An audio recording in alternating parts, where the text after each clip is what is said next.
اللہ والصلاۃ والسلام علی رسول اللہ وبعد۔ سامعین کرام، گزشتہ کل آپ نے مفتی عبدالواحد قریشی صاحب کا ایک کلپ کا کچھ حصہ میں نے آپ کو سنوایا تھا، جس میں انہوں نے یہ ثابت کرنے کی کوشش کی تھی کہ غیر مقلدین جہنمی ہیں، گویا کہ جہنم کے ٹکٹ اللہ نے ان کے سپرد کر دیے ہیں، جس کو چاہو دے دو، جس کے لیے چاہو جہنم کا ٹھپا لگا دو اور جس کے لیے چاہو جنت کا ٹھپا لگا دو۔ تو مفتی صاحب نے کہا تھا کہ غیر مقلد کے لیے 3 نقصانات ہیں۔ پہلا نقصان دنیا میں، دنیا کا نقصان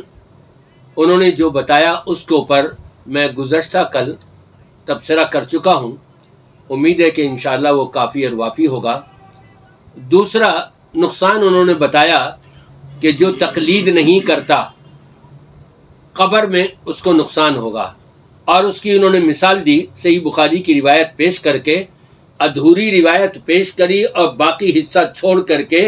اور اپنے من کا فیصلہ انہوں نے کر دیا۔ مکمل روایت کیا ہے کہ نبی پاک صلی اللہ علیہ وسلم نے فرمایا، جب میت کو قبر میں لٹا کر قبر بنا کے اس کے رشتہ دار واپس چلے جانے لگتے ہیں تو وہ میت ان کے قدموں کی آہٹ سنتی ہے، کیونکہ فرشتے آ جاتے ہیں اور اس میں روح ڈال دی جاتی ہے، اس سے سوال و جواب بھی کرنا ہے ابھی۔ اب یہاں پر یہ کہ بھئی جو ایمان والا ہے اس سے جب پوچھا جاتا ہے تو وہ سوالوں کے جوابات صحیح دے دیتا ہے، لیکن جو کافر ہے، منافق ہے، اس سے جب پوچھا جاتا ہے، یعنی جو ایمان والا نہیں ہے، اس سے جب پوچھا جاتا ہے تو وہ یہ کہتا ہے، ہاں لا ادری اقول کما یقول الناس۔ اور پھر یہاں پر وہ کہتے ہیں کہ فرشتے اس کو یہ جواب دیتے ہیں اور یہ کہتے ہیں کہ میاں لا دریتا ولا تلیتا، اور ان دونوں لفظوں کو لے کر کے امتیوں کے اپنے فیصلے پیش کر رہے ہیں کہ انہوں نے کہا ہے جی اس سے مراد اجتہاد ہے اور تقلید ہے، نہ تو تقلید کرتا تھا نہ تو مجتہد تھا، تو لہذا یہ تو گیا جہنم میں۔ جو الفاظ کافروں کے لیے نبی پاک صلی اللہ علیہ وسلم نے استعمال کیے ہیں وہ کلمہ پڑھ لینے والوں کے اوپر تھوپ رہے ہیں اور کہتے ہیں جو غیر مقلد ہیں، یعنی جو قرآن اور سنت کو ماننے والے ہیں اور اس کو پر چلنے والے ہیں، انہی کو یہ غیر مقلد کہتے ہیں، اور ان کے بارے میں کہہ رہے ہیں کہ یہ گویا کہ جہنم میں جائیں گے، وہاں گرز مارے جائیں گے ان کے، اور جبکہ یہ کافروں کے لیے الفاظ بولے ہوئے یہ ایمان والوں کے اوپر چسپاں کرتے ہوئے جھوٹ بول رہے ہیں مفتی صاحب، ان کو کم از کم اتنا تو خیال آنا چاہیے۔ رب تبارک و تعالی نے اپنے نبی کریم صلی اللہ علیہ وسلم پر جو قرآن پاک نازل کیا ہے اس کی آیت میں بھی آپ غور کر لیں کہ تقلید کی تردید ہو رہی ہے، اور اسی طرح سے یہی روایت بخاری کی جو مفتی صاحب نے پیش کی ہے اس میں بھی تردید ہو رہی ہے۔ وہ کس طرح سے؟ ہاں لا ادری اقول کما یقول الناس، میں نہیں جانتا بھائی، مجھے نہیں خبر، جیسے لوگ کہتے تھے میں بھی ویسے ہی کرتا تھا، جیسے گویا کہ مفتی کہہ رہے ہیں ویسے ہی ان کے مقلدین بھی کہہ رہے ہیں۔ یہاں تو تقلید کی تردید ہو رہی ہے اور اس کے گرز لگائے جا رہے ہیں، اس کو سزا دی جا رہی ہے، مقلد کو، غیر مقلد کو نہیں، مقلد کو سزا دی جا رہی ہے۔ کیوں؟ وہ خود قبول رہا ہے، باجی میں تو آنکھیں میچ کر کے ان بزرگوں کی باتوں پر عمل کر لیا کرتا تھا، جیسے سنتا تھا میں تو ویسے کر لیا کرتا تھا، یعنی تقلید کرتا تھا۔ اس کو ضرورت ہی نہیں پڑی یہ پوچھے کہ بھئی آپ جو بات کر رہے ہیں قرآن میں کہاں ہے اور نبی کریم صلی اللہ علیہ وسلم کی حدیث میں کہاں ہے، لیکن یہ صاف انکار کرے گا، مجھے نہیں خبر، جو یہ ملا مولوی کہتے تھے، جو یہ مفتی کہتے تھے، جو لوگ کرتے تھے، جو میرے معاشرے میں عام تھا، میں تو دیکھا دیکھی وہی کرتا تھا، مجھے کچھ نہیں خبر۔ تو گرز تو پھر قبر میں ان لوگوں کے لگیں گے کہ جو تقلید کرتے ہیں، جو تقلید نہیں کرتے ان کے نہیں۔ کیوں؟ امام ابو حنیفہ رحمۃ اللہ علیہ، امام شافعی رحمۃ اللہ علیہ، امام مالک رحمۃ اللہ علیہ، امام احمد بن حنبل رحمۃ اللہ علیہ،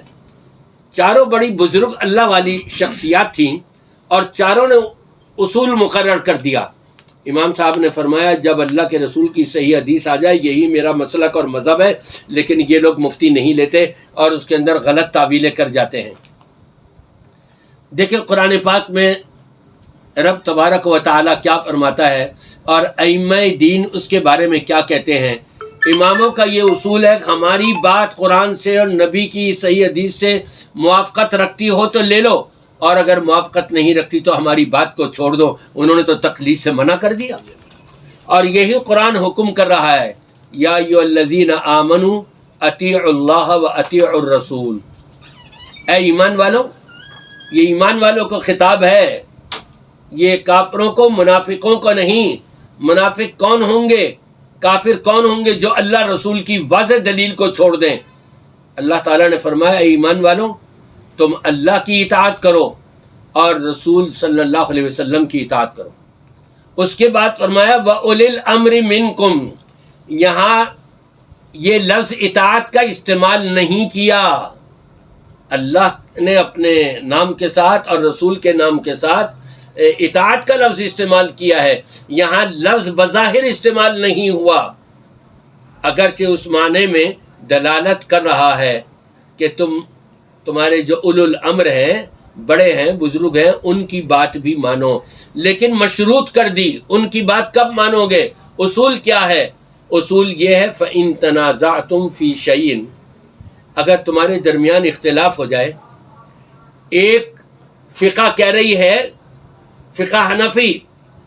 کہ اگر مقتدی امام کے پیچھے سورہ فاتحہ پڑھے گا تو جہنم کی آگ کے انگارے اس کے منہ میں ڈالے جائیں گے۔ فقہ شافعی کہہ رہی ہے اگر امام کے پیچھے مقتدی نے سورہ فاتحہ نہیں پڑھی تو اس کی نماز ہی نہیں ہوگی۔ کتنا بڑا تضاد ہے۔ یوں سمجھیے ایک شخص کہہ رہا ہے یہ دن ہے، دوسرا کہتا ہے نہیں رات ہے، تو دونوں میں سے ایک ہی بات صحیح ہو سکتی ہے نا، دونوں تو صحیح نہیں ہو سکتی۔ اور آپ کہتے ہو کہ شافعی ہو تو ان کی مان لو، حنفی ہو تو ان کی مان لو، دونوں تضاد ہیں، جبکہ امامان دین نے کہا نہیں، ہماری بات جب تک قرآن اور نبی کی سنت سے موافقت نہ کرے اس وقت تک تم اس پر عمل نہیں کرنا، ہماری بات اگر اس سے موافقت کر جائے تو اس کو لے لینا، یہی ہمارا مسلک اور یہی مذہب ہے۔ تمام اماموں نے تقلید سے انکار کیا، کسی نے نہیں کہا کہ تم میری تقلید کرنا۔ دکھا دو امام ابو حنیفہ رحمۃ اللہ علیہ سے، امام شافعی رحمۃ اللہ علیہ سے، امام مالک رحمۃ اللہ علیہ سے، امام احمد بن حنبل رحمۃ اللہ علیہ سے، کہ چاروں اماموں میں سے کسی نے یہ کہا ہو کہ میری تقلید کرو گے تم؟ نہیں، ایسا نہیں ہے، بلکہ چاروں اماموں نے یہ کہا ہے کہ ان کا جو اصول ہے کہ تم صرف قرآن اور حدیث کو لینا، ہماری بات اس سے ٹکراتی ہوئی ملے تو ہماری بات کو چھوڑ دینا۔ اور بعض ائمہ نے تو یہاں تک کہا کہ نہ میری تقلید کرنا، نہ شافعی کی، نہ اوزاعی کی، نہ فلاں اور فلاں کی، کسی کی بھی تقلید نہیں کرنا۔ وہاں تو امامان دین تو تقلید کی تردید کر کے گئے ہیں، روک کر کے گئے ہیں تقلید نہ کرنا۔ اب پھر مفتی صاحب آپ یہ بتائیے، آپ مقلد ہیں، آپ تقلید کر رہے ہیں اور تقلید کے اوپر لوگوں کو لگا رہے ہیں، تو کہاں جائیں گے آپ، جنت میں یا جہنم میں؟ فیصلہ آپ خود ہی کر لیں انصاف کے ساتھ۔ اگر آپ کے اندر عدل اور انصاف ہے، اگر آپ قرآن اور سنت کے ماننے والے ہیں، تو یقیناً آپ یہی کہیں گے کہ جو قرآن اور سنت پر چلنے والا ہے وہی جنت میں جائے گا، اور جو اس کے خلاف کرنے والا ہے وہ جہنم رسید کیا جائے گا۔ اور پھر آپ یہ دیکھیں اللہ تعالیٰ نے اسی آیت کے آخر میں یہاں تک فرمایا ان کنتم تؤمنون باللہ، اگر تم اللہ پر ایمان رکھتے ہو تو تمہیں یہ کرنا ہوگا کہ تمہارے درمیان جو اختلافی مسائل ہیں اس کو اللہ کی طرف اور رسول کی طرف لوٹا دو۔ آج ہم کیسے لوٹائیں گے اللہ رسول کی طرف؟ اللہ کی کتاب قرآن کریم ہے، نبی کریم صلی اللہ علیہ وسلم کی سنت حدیث ہے، صحیح احادیث اور یہ قرآن کی طرف ہم اپنے تنازعات کو اور یہ اماموں کے اختلافات کو اور ملا مولویوں کے اور باباؤں کے آپس کے اختلافات کو کہ جی شامی والے کچھ کہہ رہے ہیں، قدوری والے کچھ کہہ رہے ہیں، صدوری والے کچھ کہہ رہے ہیں، ہے ایک ہی فقہ کی کتابیں ساری، لیکن ان کے فیصلے الگ الگ ہیں۔ کہا سب کو چھوڑ دو، تم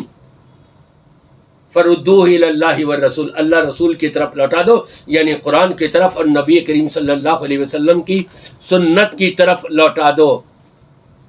یہ ہے اصل چیز۔ اور آپ کو پھر میں انشاءاللہ تعالی کل